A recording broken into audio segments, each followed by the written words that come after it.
I'm talking today to Loy Okezie, who is the editor of the famous Nigerian blog TechLoy. Loy, when did the blog start? Well, it started in April 2008. It's been 4 years now, and we started out in a little city in France where we were really interested in capturing, the startups that were coming out of Nigeria in particular. And I had lots of interest in finding out what was really the Facebook of Nigeria, who was really the Twitter of Nigeria. So that interest made us start up, and it's been good the last 4 years. And what are the changes that you've seen over the last 4 years? Massive change. When we started out, it was pretty much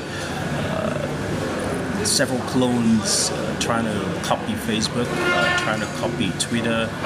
We had lots of them, but there's been a mind shift really, and an attitude shift as well, as people have started seeing that they need to start innovating, and entrepreneurs have caught the bug of innovation, and we've seen diversification in different other markets, for example, in the jobs industry, as well as the travel industry. And of course, there's been massive influx of entrepreneurs doing e-commerce startups as well. And of course, not to mention, the entertainment as well, that is, for example, movies and music. So it's really spreading across all the markets that are currently viable and feasible. We were talking earlier about a couple of the big success stories. Run me through those.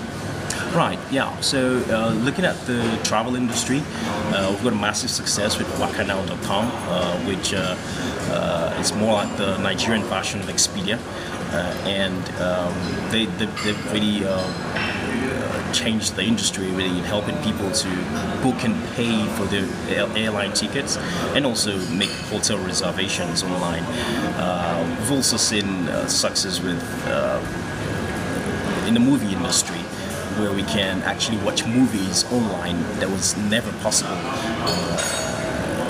IROCTV.com made that possible, and also obviously in the music industry we've seen Spinlet disrupt the industry, where you can actually pay for music from your mobile phone. So it's been a very interesting ride, watching all these companies unfold over the last 4 years, and for me it's been pleasurable as well.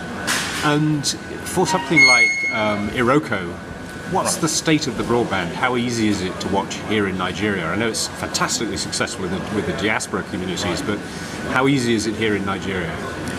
Well, for me, I've got broadband, what I would call broadband in my home, but obviously it does allow me to stream movies, to stream videos without it buffering. But a whole lot of other people, it might be very difficult for them because broadband is a very huge issue. But you do have a local Google Cache server here. Yes, I'm aware of that as well. And I did speak with Jason, who founded IROCTV.com, and he mentioned that they get a lot of their users from the diaspora, and he believes that with more broadband coming into Nigeria, a whole lot more Nigerians will be watching the movies online, and that's really what we're hoping to see, because Nollywood is Nigeria, and we've got to embrace it, irrespective of broadband or no broadband. So what do you think the big things that will happen over the next 2 to 3 years that will change the tech scene yet again? Well, amazing stuff is going to happen. For example, I've actually been hoping that we could start doing mobile shopping. Although mobile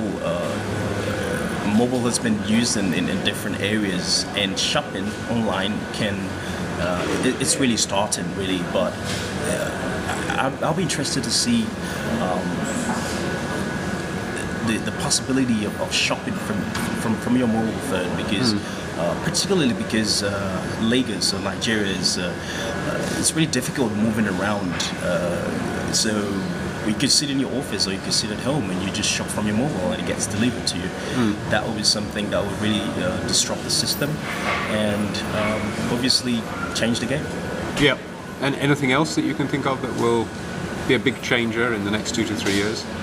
Well, most of the products and content that we would say would really come from mobile, and so entrepreneurs should really start thinking about ways they can use mobile and to change the way we live really on a consumer level.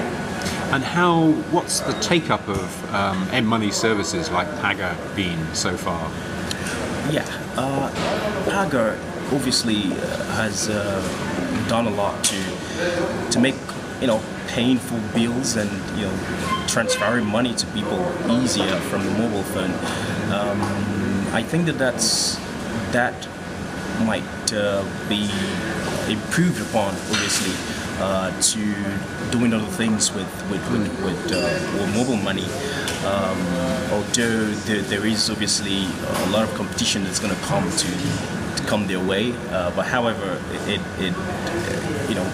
they have the first mover advantage. So obviously with the investor interest that they have as well, that could actually spur them on and help them to drive growth, especially around the grassroots, because the rural areas are really the guys that really need such services. Yeah.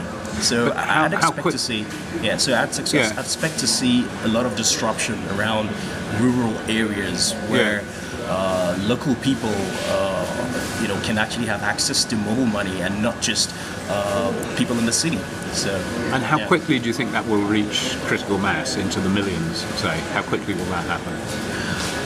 Well, I'd say the next 5 years, because they're growing at a slow rate, and because it's a new concept, people are really not adopting it. At the moment, they have about 850 agents.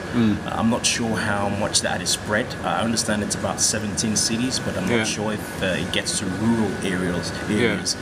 But if they can get to rural areas, I'm sure that it would really spread within the next 5 years, and we would start seeing it go critical mass. Loy, thanks for talking to me today. Thanks, too.